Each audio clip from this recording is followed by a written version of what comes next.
Chapter 3. Hello, Auntie. I heard a female voice say.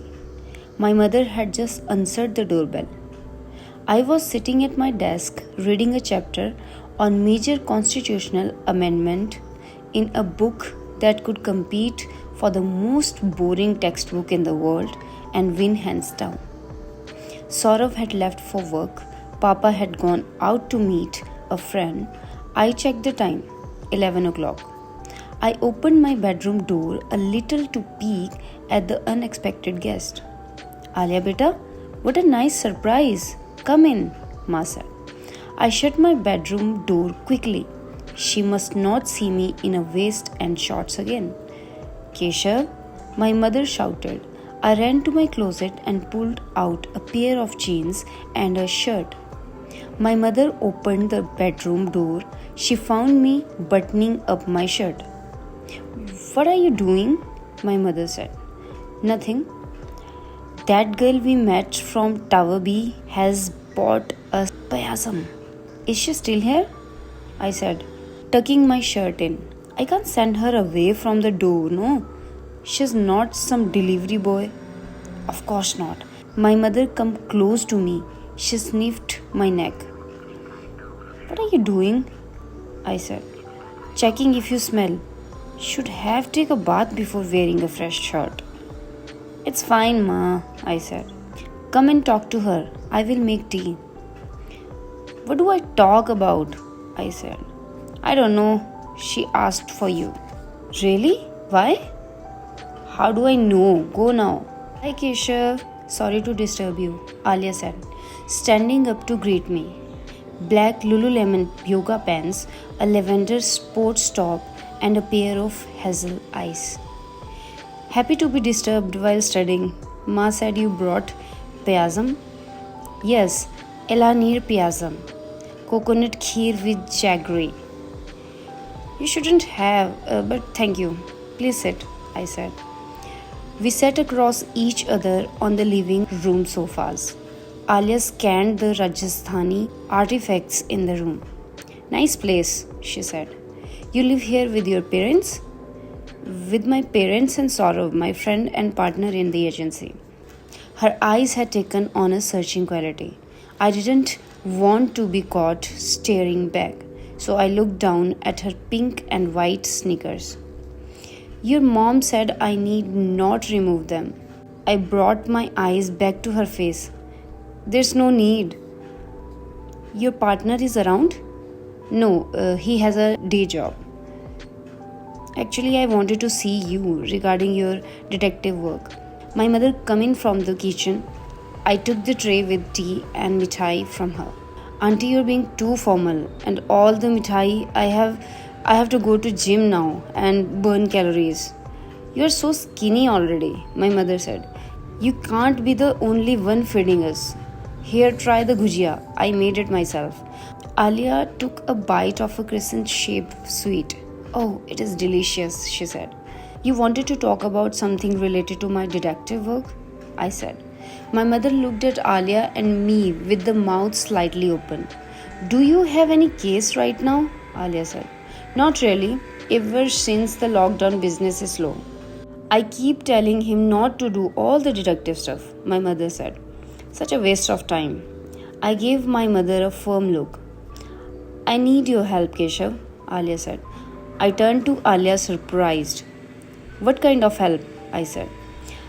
I have a case for you. In fact, that is why I asked your parents to call you downstairs that day. My mother put her cup of tea down and looked at Alia. Auntie, I have seen you and uncle take a walk downstairs several times. Someone told me your son is detective. That's why I approached you actually. Oh, my mother said. What kind of case exactly? I didn't want another my maid stolen my necklace type of case. My daughter, she said in a serious tone. The one we met, Suhana? I said. Alia shook her head. I have another one, Sia, Alia said. Manish and I have 2 kids. Manish is your husband? Ma said. Yes, Manish Arora. What does he do? Ma said. He's a jeweler. Family business. He ran the online part of it, Alia said. I didn't like my mother being a part of this conversation. Alia was now a prospective client. Could my mother please let me conduct my own business meetings? Sorry, Alia, what about Sia? I said. Sia was taken away. Someone took her away 9 months ago. What? I said. Like kidnapping? She looked back steadily. You haven't heard of the Sia Arora case? I am Alia Arora, Sia's mother. I shook my head. I have heard about it, something about a girl missing from a koti, my mother said. Yes, from my in-laws Bangalore, 2 kilometers from here, Alia said. It come on the local news channel. It was long ago, so I don't fully remember it. Police suspected someone in the family, I think. The police don't know anything, just theories floating around, Alia said. Her eyes had become sad and had lost their sparkle. How old is she? I said. She was taken away a month before her 13th birthday. You have a teenage daughter? My mother burst out. I was only 18 when I had her, auntie. I am 32 now. You don't look like, my mother said. I wish my mother would leave us alone and let me work. Excuse me for a second, I need to take notes, I said. I went to my bedroom. I collected a notebook, a pen, and my laptop from the table. Ma, I called from the bedroom. Why are you shouting? She said, coming in. May I talk to Alia alone about the case, please? I said. Why? What is the harm if I'm there? It's work. She's client now, not a neighbor you can feed gujia. My mother's chin went up a little. She's a guest in my house. Fine, you met her, but now please give me and my client some privacy. Privacy? My mother said. Yes, client detective privacy. Leave us alone. You have the guts to throw me out of my own living room. Will you try this with your father? I'm not throwing. Before I could complete my sentence, she stormed out of the bedroom to the kitchen, where she banged pots together to register her protest. I ignored her and returned to the living room. Found my laptop. Mind if I take notes? I actually appreciate you taking so much interest. You obviously went to the police, I said. Of course, police, media, neighborhood appeals. We tried our best. What happened then? We couldn't find her or even find out what happened to her. So the police are still looking? Alia shook her head. It's become a cold case for them. Even my family feel it is best to move on. And what about you? I said. I will never stop looking. And I can never move on. Alia said. I'm sorry, I said. A tear escaped her eye. I handed her a tissue.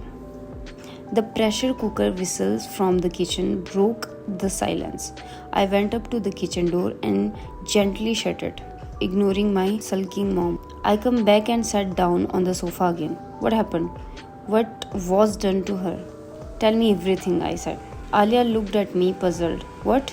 I said. Sure, I will tell you, but don't you want to negotiate first, like your fee and advance? Don't I have to pay you for this meeting too? Oh, I said. I don't even think of all that. Maybe that's why my detective business sucked. I might be okay as a detective, but I was terrible at the commercial part of it. Alia had a small purse in her hand. She pulled out a wad of 2,000 rupees note from it. I needed the money. I had no real income or saving. Yet I could not get myself to take it. Not like this at least. Please stop, I said. You are our guest. But I want to hire you. We will figure all that out later. Tell me more about Sia. Tell me what happened. You sure? She said. I nodded. She put the money back in her purse. She closed her eye to compose herself.